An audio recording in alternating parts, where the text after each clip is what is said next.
Hello friends, welcome my YouTube channel. Tissue या फिर ऊतक। तो ऊतक या फिर टिश्यू क्या होता है? कोशिका का समूह होता है। जो सेल्स होता है, सेल्स का एक समूह होता है। दो या दो से अधिक सेल्स मिलकर या फिर सेल के जो समूह है, समूह को क्या बोलेंगे? टिश्यू बोलेंगे। तो कोशिका का एक ऐसा समूह जो उत्पत्ति, संरचना तथा कार्य में समानता रखता है, ऊतक कहलाता है। देखो, टिश्यू क्या होती है? टिश्यू कोशिका का एक समूह होता है जिसमें बहुत सारी कोशिका मिलकर एक टिश्यू बनाती है। दो या दो से अधिक, बहुत एक कोशिका का एक गुच्छा होता है या फिर समूह बोलेंगे, वो क्या होगा? टिश्यू होगा। तो कोशिका क्या होती है?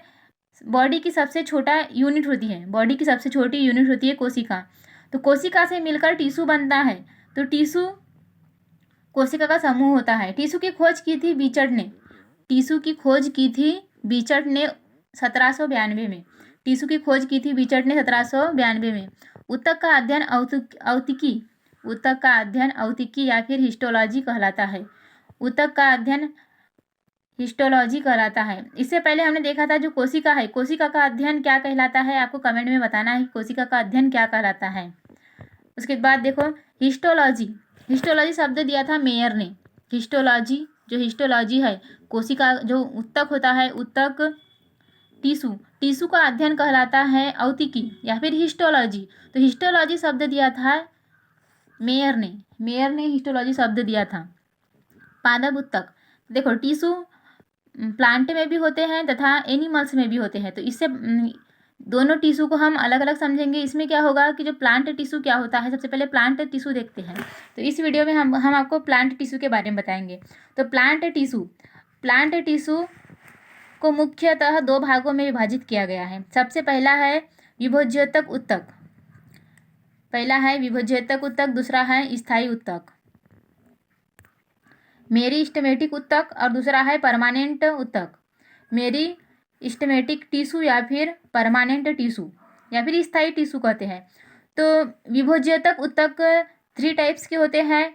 एक होता है शीर्षस्थ एपिकल, दूसरा होता है पार्श्व लेटरल, और तीसरा होता है अंतर्वृष्टीय। ये 3 प्रकार के होते हैं, शीर्षस्थ, पार्श्व, अंतर्वृष्टीय। तथा स्थायी ऊतक 2 टाइप्स की होती है। सरल स्थायी ऊतक, सिंपल परमानेंट टिश्यू, तथा जटिल स्थायी ऊतक, कॉम्प्लेक्स परमानेंट टिश्यू। सरल स्थायी ऊतक 3 टाइप्स के होते हैं। सरल स्थायी ऊतक 3 टाइप्स के होते हैं, जिसमें पहला टाइप है मृदुतक, स्थूलकोणीय, दृढ़ ऊतक, तथा जटिल ऊतक में आएगा कॉम्प्लेक्स परमानेंट टिश्यू में जाइलम एंड फ्लोएम। तो जाइलम और फ्लोएम क्या होता है? अधिकतर बहुत सारे बच्चे जाइलम और फ्लोएम जानते हैं। तो जाइलम क्या होगा? जाइलम और फ्लोएम एक जटिल ऊतक कॉम्प्लेक्स परमानेंट टिश्यू होगा। कॉम्प्लेक्स परमानेंट टिश्यू जाइलम और फ्लोएम। और सरल, देखो, स्थायी ऊतक में आता है जाइलम और फ्लोएम। स्थायी तथा जटिल ऊतक, स्थायी जटिल ऊतक में आएगा जाइलम तथा फ्लोएम। तो जाइलम और फ्लोएम क्या होता है? स्थायी तथा जटिल ऊतक होता है। और सरल स्थायी ऊतक में मृदुतक तथा स्थूल कोणीय ऊतक तथा दृढ़ ऊतक। विभोज्योतक ऊतक, मेरिस्टेमेटिक टिश्यू। इसकी कोशिका जीवित होती है। इसकी कोशिका जीवित अलाइव होती है, पास होती है। इसकी कोशिका पास में होती तथा जीवित होती है। कोशिका भित्ति वाली होती है, पतली कोशिका भित्ति वाली होती है, सेलुलोज की बनी होती है। इसकी कोशिका भित्ति सेलुलोज की बनी होती है तथा कोशिका के अंदर कोशिका द्रव्य भरा होता है। कोशिका के अंदर कोशिका द्रव्य भरा होता है, जिसे साइटोप्लाज्म कहते हैं। कोशिका के अंदर कोशिका द्रव्य भरा होता है, जिसे साइटोप्लाज्म कहते हैं। जो जीवित कोशिका होती है ये पास होती है, ये जीवित कोशिकाएं होती है। इसकी जो कोशिकाएं होती है पास में होती है। इसकी कोशिका भित्ति पतली होती है। जो विभोज्योतक ऊतक होती है, इसकी कोशिकाएं पतली होती है, पास होती है तथा जीवित होती है, अलाइव होती है, सेलुलोज की बनी होती है। कोशिका भित्ति सेलुलोज की बनी होती है तथा कोशिका के अंदर कोशिका द्रव्य भरा होता है। कोशिका के अंदर कोशिका द्रव्य भरा होता है, जिसे साइटोप्लाज्म कहते हैं। सतत रूप से विभाजन करती है। पादप के उन भागों में पाई जाती है जहाँ वृद्धि होती है। ये कोशिका पादप के उस भाग में पाई जाएगी जहाँ पर वृद्धि होती है। इनकी कोशिकाओं के मध्य अंतर कोशिकीय अनुपस्थित, मतलब इसकी जो कोशिका है, इन कोशिकाओं के मध्य कोई अंतर उपस्थित नहीं होता। मतलब इनमें कोई अंतर, इनके बीच में जो कोशिका होगी, इनकी जो कोशिकाएं होती है, कौन से टिश्यू की, विभज्योतक टिश्यू की जो कोशिकाएं होती है, इनके बीच में कोई भी डिफरेंट नहीं होता, मतलब स्पेस नहीं होता, अंतर स्पेस नहीं होता। इन कोशिकाओं के मध्य कोई स्पेस नहीं पाया जाता है, स्पेस अनुपस्थित होता है। मतलब ये कोशिका एक दूसरे के ऊपर सटी हुई होती है, एक दूसरे से ये अच्छी तरह से सटी हुई होती है। विभज्योतक उत्तक के प्रकार, इसके प्रकार है शीर्षस्थ विभज्योतक, पार्श्व विभज्योतक और अंतर्वृष्टि विभज्योतक। शीर्षस्थ विभज्योतक पौधे के शीर्ष भागों में पाया जाता है। देखो इसका नाम ही है शीर्षस्थ विभज्योतक, शीर्षस्थ विभज्योतक। तो सिर मतलब ये शीर्ष स्थान में पाए जाएंगे। जैसे एग्जाम्पल के लिए तनों की जो पत्ती होती है, पत्तियों के शीर्ष के ऊपर पाया जाता है, तथा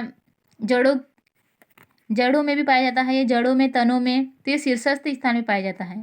जैसे जड़ों में यहाँ पर पाया जाएगा शीर्षस्थ स्थानों में। तो जो शीर्षस्थ विभज्योतक होता है, ये क्या होता है कि ये शीर्ष भागों में पाए जाते हैं। पार्श्व विभज्योतक, पार्श्व विभज्योतक, तो जो पार्श्व विभज्योतक होता है, ये जो तने के में जो जाइलम होती है, जाइलम फ्लोएम के जो साइड में होती है तने की, जो आपने छाल देखे होंगे, छाल के जो अंदर पाया जाता है पार्श्व विभज्योतक, पार्श्व विभज्योतक। फिर अंतर्वृष्टि विभज्योतक, यह तने के पार्श्व तथा पार्श्व संधि में पाए जाते हैं। जैसे आपने गन्ना देखा होगा, गन्ने के पेड़ में जो पार्श्व संधियाँ पाई जाती हैं, तो उन संधियों में पाया जाता है अंतर्वृष्टि विभज्योतक। अंतर्वृष्टि विभज्योतक तने के संधि भागों में पाया जाता है। यह मुख्य रूप से एकबीजपत्री पादपों में पाया जाता है। यह मुख्य रूप से एकबीजपत्री पादपों में पाया जाता है। स्थायी उत्तक, permanent tissue. Permanent tissue 2 types के होते हैं, जिसमें होता है सरल सिंपल टिश्यू, दूसरा होता है कॉम्प्लेक्स जटिल टिश्यू। तो जो स्थायी उत्तक होता है, परमानेंट टिश्यू होता है, 2 टाइप्स के होते हैं। परमानेंट टिश्यू 2 टाइप्स के होते हैं, एक होता है सिंपल, दूसरा होता है कॉम्प्लेक्स। तो सिंपल टिश्यू में क्या होगा, यह एक ही प्रकार की कोशिकाओं से मिलकर बनता है। जो सिंपल टिश्यू होता है वो एक ही प्रकार की कोशिकाओं से मिलकर बनता है, तथा कॉम्प्लेक्स जो होता है वो 2 या 2 से अधिक कोशिकाओं से मिलकर बनता है। मतलब कोशिका अलग अलग प्रकार की कोशिकाओं से मिलकर बनता है, और एक ही प्रकार की, देखो सभी तो 2 या 2 से अधिक कोशिकाओं से मिलकर बनते हैं, लेकिन जो सिंपल होता है, सिंपल टिश्यू होता है, ये एक ही प्रकार की कोशिकाओं से मिलकर बनता है और 2 या 2 से अधिक प्रकार की कोशिकाओं से मिलकर बनता है। तो जो सरल या फिर सिंपल टिश्यू होंगे, सिंपल टिश्यू 3 टाइप्स के होते हैं। सिंपल टिश्यू 3 टाइप्स के होते हैं। एक होता है पेरेन्काइमा, कोलेनकाइमा और स्क्लेनकाइमा। तो पेरेन्काइमा क्या होगा, मृदुतक, पेरेन्काइमा मृदुतक, स्थूल कोणीय होता है कोलेनकाइमा, तथा दृढ़ उत्तक स्क्लेनकाइमा, मृदुतक पेरेन्काइमा। जो सिंपल होता है वो पेरेन्काइमा, इसमें जो फर्स्ट होगा मृदुतक या फिर पेरेन्काइमा। तो पेरेन्काइमा जो उत्तक होता है, पेरेन्काइमा उत्तक के किस में आएगा, सिंपल उत्तक में, सिंपल टिश्यू में। तो जो पेरेन्काइमा होता है सिंपल टिश्यू में आता है, सिंपल पेरेन्काइमा। इसकी कोशिका भित्ति पतली होती है, इसकी जो कोशिका भित्ति होती है वो पतली होती है। इसकी कोशिका ढीली रूप से जुड़ी हुई होती है, मतलब ढीली रूप से जुड़ी हुई होती है। देखो ये ढीली रूप से जुड़ी हुई है, एक दूसरे में कसी नहीं हुई है। इसकी कोशिकाओं के मध्य कोशिकीय स्थान पाया जाता है, कोशिकीय अंत कोशिकीय स्थान पाया जाता है, जैसे इंटर सेलुलर स्पेस पाया जाता है। इनके बीच में देखो ये स्पेस पाया जाता है, इंटर सेलुलर स्पेस। इस स्पेस को बोलते हैं इंटर सेलुलर स्पेस। जो कोशिकाओं के बीच का जो स्पेस होता है इसे इंटर सेलुलर स्पेस कहते हैं। इनका कार्य क्या होता है, भोजन संग्रहण करना। इनका मुख्य रूप से कार्य होता है भोजन संग्रह करना। तो देखो यहाँ पर क्या होता है, कभी कभी इन कोशिकाएं हैं हरे रंग की हो जाती है, मतलब कुछ ज़्यादा डार्क हरी हो जाती है। तो इनमें क्या होता है, क्लोरोफिल पाया जाता है। क्लोरोफिल के कारण यह हरे रंग की दिखाई देती है। तथा इंटरसेलुलर स्पेस में कभी कभी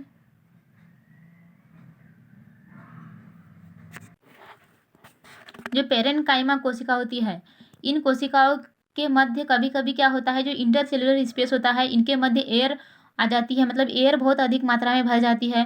तो जिसके कारण इनके अंदर क्या हो जाता है, ऐसे मृदक जिनके में देखो ये जो क्लोरोफिल है, हरित पर्णक पाया जाता है, तथा वे प्रकाश संश्लेषण कर सकते हैं। क्लोरेन्काइमा हरित उत्तक कहलाते हैं, इसलिए इसे क्लोरेन्काइमा हरित उत्तक भी कहते हैं।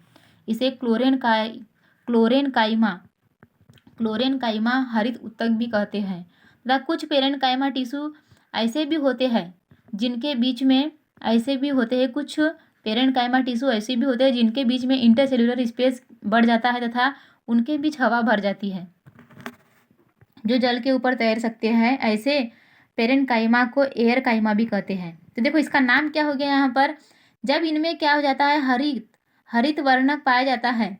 ऐसे मृदुतक जिसमें हरित वर्णक पाया जाता है तो क्लोरेन काइमा हो जाता है। इसका नाम अगर हरित उत्तक भी कहते हैं तथा इसे क्लोरेन काइमा भी कहते हैं। इसे क्लोरेन काइमा भी कहते हैं तथा हरित उत्तक भी कह सकते हैं। अगर इनमें हरित वर्णक पाया गया है तो इन्हें क्लोरेन काइमा भी कहते हैं। पेरेंट काइमा को क्लोरेन काइमा भी कह सकते हैं तथा अगर इसमें हवा भर जाए तो इसे एयर काइमा भी कहते हैं। अगर इंटरसेलुलर स्पेस में अगर हवा भर जाए तो इसे एयर काइमा भी कहते हैं। तो देखो इसका नाम क्या हो जाएगा, अगर इसमें हरित वर्णक पाया गया है, अगर इसकी कोशिकाओं में हरित वर्णक पाया जाता है तो इसे क्लोरेन काइमा भी कहते हैं या हरित उत्तक भी कहते हैं। पेरेंट काइमा को क्लोरेन काइमा भी कहते हैं या फिर हरित उत्तक भी कह सकते हैं। और अगर इनकी इंटरसेलुलर स्पेस में एयर भर जाए तो इसे एयर काइमा भी कहते हैं, क्लोरेन काइमा या फिर एयर। कोलेन काइमा, इससे पहले हमने क्या पढ़े थे, पेरेंट काइमा। तो पेरेंट काइमा को क्लोरेन काइमा कहते हैं। पेरेंट काइमा को क्लोरेन काइमा कहते हैं अगर उसमें हरित लवक आ जाए तो। अगर उनकी कोशिकाएं हरी हो जाए, क्लोरोफिल की वजह से वो हरी हो जाती है, क्लोरोफिल की वजह से वो कोशिकाएं हरी हो जाती है, तो इसीलिए उसे क्या बोलते हैं,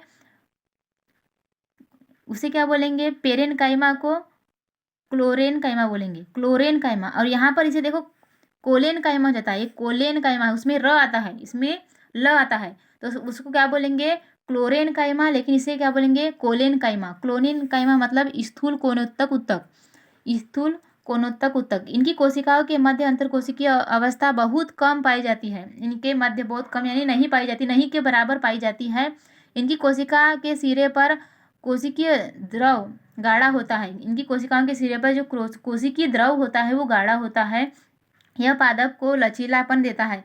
कभी कभी आपने देखे होंगे जो पादप है वो इस टाइप से झुक जाते हैं। लचीलापन मतलब कुछ पादप झुकने के बाद वो सीधे खड़े हो जाते हैं, तो आपने देखा होगा। तो उसमें क्या पाया जाता है, वो किस वजह से झुकते हैं, कोलेन काइमा की वजह से, स्थूल कोणोत्तक की वजह से। कभी कभी पेड़ झुकने के बाद सीधे खड़े हो जाते हैं तथा वो टूटते नहीं हैं। तो आपने देखा होगा बहुत सारे पेड़ झुकने के बाद वो सीधे खड़े हो जाते हैं, तो वो कोलेन काइमा की वजह से सीधे हो जाते हैं। स्क्लेरेन काइमा, दृढ़ उत्तक। इनकी कोशिका मृत होती है। इनकी कोशिका के मध्य इंटरसेलुलर स्पेस नहीं होते हैं। इनकी कोशिका भित्ति लिग्निन के जमाव से मजबूत हो जाती है, तथा यह पादप की यांत्रिकी सहारा देने का कार्य करती है। यह नारियल तथा के छिलके एवं फलों के बीजों में पाई जाती है। कॉम्प्लेक्स टिश्यू में आएगा जाइलम तथा फ्लोएम। तो जाइलम सिंपल ही बात है, जाइलम क्या करता है, जल का परिवहन करता है, तथा फ्लोएम क्या करेगा, भोजन का परिवहन करता है। जाइलम क्या कार्य करेगा, जाइलम जो जड़ों से, एग्जाम्पल के लिए ट्री है, एक ट्री दिया हुआ है, तो ट्री में क्या होता है, जड़ों से जल तथा मिनरल पत्तियों तक ले जाने का काम कौन करेगा, जाइलम करता है। जड़ों से पत्तियों तक जल या कुछ मिनरल होते हैं उन्हें ले जाने का काम कौन करता है, जाइलम। तब फ्लोएम क्या करता है, पत्तियों से जड़ों तक जो भोजन यानी क्या, प्रकाश संश्लेषण के माध्यम से पेड़ अपना भोजन बनाते हैं। तो जो प्रकाश संश्लेषण के माध्यम से जो भोजन बनाया हुआ होता है पत्तियों के द्वारा जो प्रकाश संश्लेषण के माध्यम से जो भोजन बनाया हुआ होता है उसे फ्लोएम क्या करता है, पत्तियों से जड़ों तक लाने का काम कौन करता है, फ्लोएम करता है। तो जाइलम क्या करता है, जड़ों से लेकर पत्तियों तक जल का परिवहन करता है। जाइलम को हिंदी में दारू भी कहते हैं। जाइलम 4 प्रकार की कोशिकाओं से मिलकर बनता है। वाहिकाएं, जाइलम पैरेन्काइमा, जाइलम स्क्लेरेन काइमा, जाइलम स्क्लेरेन काइमा या फिर तंतु फाइबर भी कहते हैं। फ्लोएम भी 4 कोशिकाओं से मिलकर बनता है, सखी कोशिका या फिर सहचर कोशिका, सखी कोशिका या फिर सहचर कोशिका या फिर चालनी नलिका, चालनी नलिका या फिर फ्लोएम पेरेनकाइमा या फिर फ्लोएम स्क्लेरेनकाइमा, फ्लोएम स्क्लेरेनकाइमा। इन 4 प्रकार की कोशिकाओं से मिलकर फ्लोएम बनता है तथा फ्लोएम तथा जाइलम का जो मुख्य कार्य क्या होता है, जाइलम का मुख्य कार्य होता है जल का परिवहन करना और फ्लोएम का कार्य क्या होता है, भोजन का परिवहन करना। जाइलम तथा फ्लोएम 4 प्रकार की कोशिकाओं से मिलकर बनता है। देखो जाइलम फिर से मैं बता देती हूँ, जाइलम को दारू कहते हैं, वाहिनिकाएँ वाहिनिकाएँ वाहिकाएँ तो जाइलम पेरेनकाइमा, जाइलम स्क्लेरेनकाइमा तंतु फाइबर तथा फ्लोएम सघी कोशिका, सहचर चालनी नलिका तथा फ्लोएम पेरेनकाइमा, फ्लोएम स्क्लेरेनकाइमा। इन 4 प्रकार की कोशिकाओं से मिलकर बना हुआ होता है। ये जाइलम तथा फ्लोएम के कार्य होते हैं। जाइलम तथा फ्लोएम ये कॉम्प्लेक्स टिश्यू में आते हैं। जाइलम तथा फ्लोएम ये कॉम्प्लेक्स टिश्यू में आते हैं। और सिंपल टिश्यू में क्या आएंगे, मृदुतक, स्थूल कोणोत्तक और दृढ़ उत्तक, ये आते हैं सिंपल में। और ये सब स्थायी उत्तक होते हैं, ये परमानेंट टिश्यू होते हैं, ये सब परमानेंट टिश्यू होते हैं। परमानेंट टिश्यू में क्या आएंगे, सिंपल टिश्यू तथा complex tissue, simple tissue complex tissue. Simple tissue में आएंगे मृदुतक, स्थूलोत्तक और दृढ़ उत्तक, और कॉम्प्लेक्स में आएगा जाइलम तथा फ्लोएम। ठीक है, थैंक यू।